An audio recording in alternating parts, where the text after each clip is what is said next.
মোংলা বন্দরে আধুনিক বর্জ্য ও নিঃসৃত তেল অপসারণ ব্যবস্থাপনা প্রকল্পের উদ্বোধন করেছেন নৌপরিবহন মন্ত্রণালয়ের উপদেষ্টা অবসরপ্রাপ্ত brigadier general doctor M Sakhawat Hossain. ২৭ January মঙ্গলবার বিকেলে বন্দরের মোংলা ঘাসিয়াখালী আন্তর্জাতিক নৌ চ্যানেলের পারে নবনির্মিত এ প্রকল্পের উদ্বোধন করেন তিনি।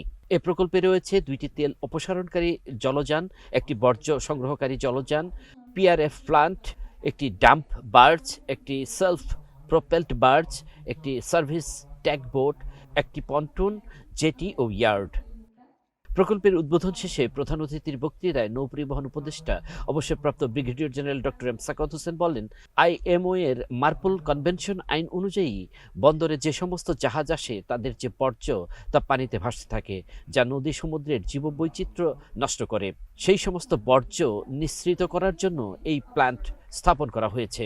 তিনটি বিষয় যে কনভেনশন, আইএমওর কনভেনশন, সেই কনভেনশনকে রেটিফাই করা হয়েছে, এখন সিগনেচার করা বাকি।